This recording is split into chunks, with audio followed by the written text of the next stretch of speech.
Hi everyone, welcome to கேம்ஸ்ராம் channel. கல்யாண வீட்லலாம் ஒரு வத்த குழம்பு செய்வாங்க பாத்தீங்களா?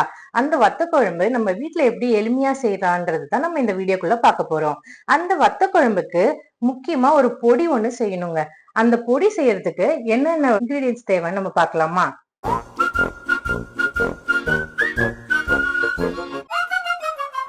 2 காஞ்ச மிளகாய் எடுத்திருக்கேன், 1 ஸ்பூன் பெப்பர் எடுத்திருக்கேன், 1 ஸ்பூன் ஜீரகம் எடுத்திருக்கேன், ஒரு 1/4 ஸ்பூன் வெந்தயம் எடுத்திருக்கேன், 2 ஸ்பூன் தனியா எடுத்திருக்கேன், காஞ்ச சுண்டக்காய் வத்தல் எடுத்திருக்கேன், பச்சரிசி 1 ஸ்பூன் எடுத்திருக்கேன், கடலைப்பருப்பு 2 ஸ்பூன் எடுத்திருக்கேன், உளுத்தம் பருப்பு 2 ஸ்பூன் எடுத்திருக்கேன். இப்ப வாங்க இதை நல்லா நம்ம ரோஸ்ட் பண்ணி எடுத்துட்டு வரலாம்.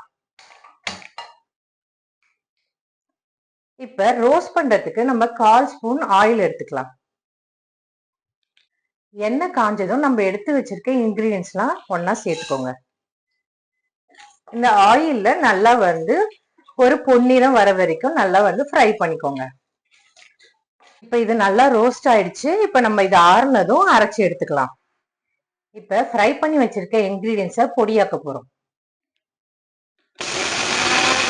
இப்ப நம்ம அரைச்ச பொடி இப்படிதான் இருக்கும். இதை நம்ம தனியா பிளேட்ல எடுத்து வச்சுக்கலாம். வத்த குழம்புனாலே வத்தல் தாங்க இம்பார்ட்டன்ட். இப்ப இதை தனியா நம்ம எண்ணெயில ரோஸ்ட் பண்ணி எடுத்துக்கலாம். ஆனா இதை நம்ம கடைசியா தான் போட போறோம். வத்தல் இந்த அளவுக்கு பொரிஞ்சா போதும். இப்ப இதை நல்லா பொரிஞ்சிருச்சு. இதை ஒரு பவுல்ல டிரான்ஸ்ஃபர் பண்ணி வச்சுக்கலாம்.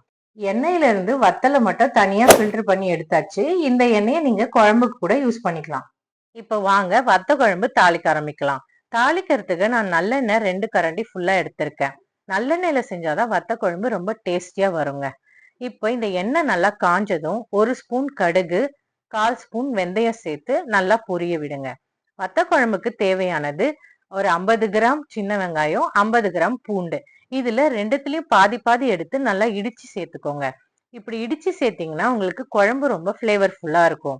இப்ப வாங்க எண்ணெயில சின்ன வெங்காயமும் பூண்டும் சேர்த்து கருவேப்பிலையும் கொஞ்சம் சேர்த்து நல்லா கூட சேர்த்து வதக்கிக்கோங்க. இது மூணும் நல்லா பொன்னிறம் ஆனதும் இதுக்கு தேவையான கொஞ்சம் மஞ்சத்தூள் சேர்த்துக்கோங்க, சால்ட் சேர்த்துக்கோங்க, தேவையான மிளகாத்தூள் சேர்த்துக்கோங்க. இந்த மிளகாத்தூள், சின்ன வெங்காயம், பூண்டு எல்லாத்தையும் சேர்த்து இந்த எண்ணெயிலேயே நல்லா வதக்குங்க. நான் இந்த குழம்புக்கு ஒரு லெமன் சைஸ் புளி எடுத்து கரைச்சி வச்சிருக்கேன். அதையும் இந்த சேர்த்துக்கலாம். 5 மினிட்ஸ் நல்லா கொதிச்சதும் ஒரு லெமன் சைஸ் வெல்லம் எடுத்து இந்த காரக்குழம்புல சேர்த்துக்கோங்க. இப்ப நல்லா கொதி வந்துட்டு இருக்கு. இந்த டைம்ல நம்ம அரைச்சு வச்சிருக்க பொடி இது கூட சேர்த்துடலாம். நல்லா ஒரு மிக்ஸ் பண்ணி விடுங்க.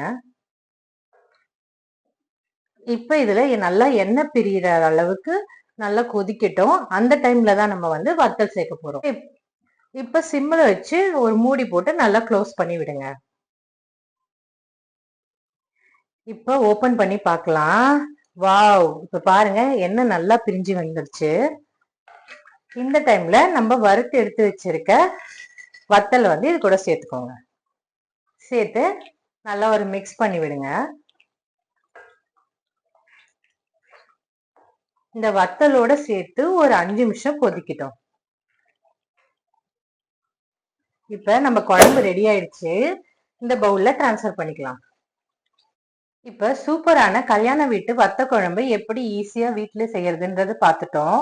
இதை நீங்களும் உங்க வீட்டுல ட்ரை பண்ணி பாருங்க. ட்ரை பண்ணி பார்த்துட்டு எப்படி இருந்துச்சுன்னு கமெண்ட் செக்ஷன்ல சொல்லுங்க. தேங்க்ஸ் ஃபார் வாட்சிங்.